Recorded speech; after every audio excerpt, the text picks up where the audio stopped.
إن في خلق السماوات والأرض واختلاف الليل والنهار لآيات لأولي الألباب الذين يذكرون الله قياما وقعودا وعلى جنوبهم ويتفكرون في خلق السماوات والأرض ربنا ما خلقت هذا باطلا سبحانك فقنا عذاب النار ربنا ما خلقت هذا باطلا سبحانك فقنا عذاب النار ربنا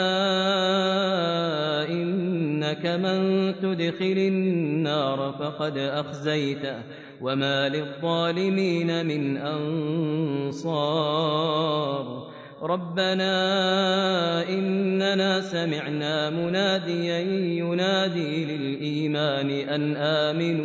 أن آمنوا بربكم فآمنا ربنا فاغفر لنا ذنوبنا وكفر عنا سيئاتنا وتوفنا مع الأبرار ربنا وآتنا ما وعدتنا على رسلك ولا تخزنا يوم القيامة إنك لا تخلف الميعاد فاستجاب لهم ربهم أني لا أضيع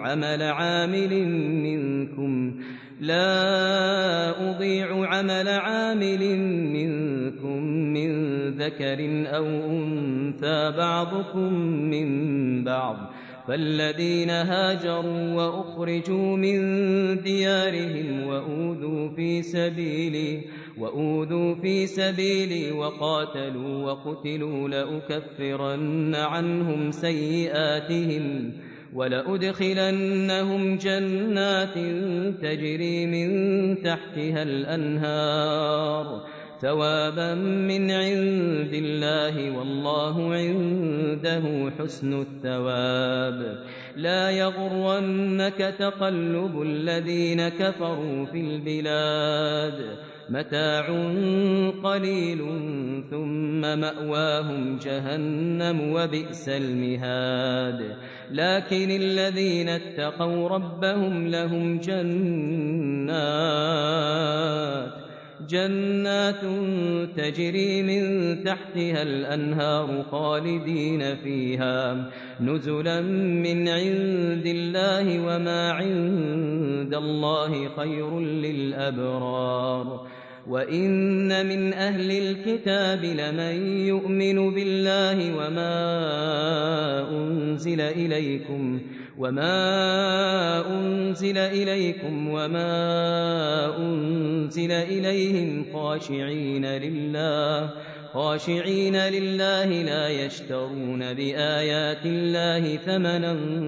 قليلا أولئك لهم أجرهم عند ربهم إن الله سريع الحساب يا أيها الذين آمنوا اصبروا وصابروا ورابطوا واتقوا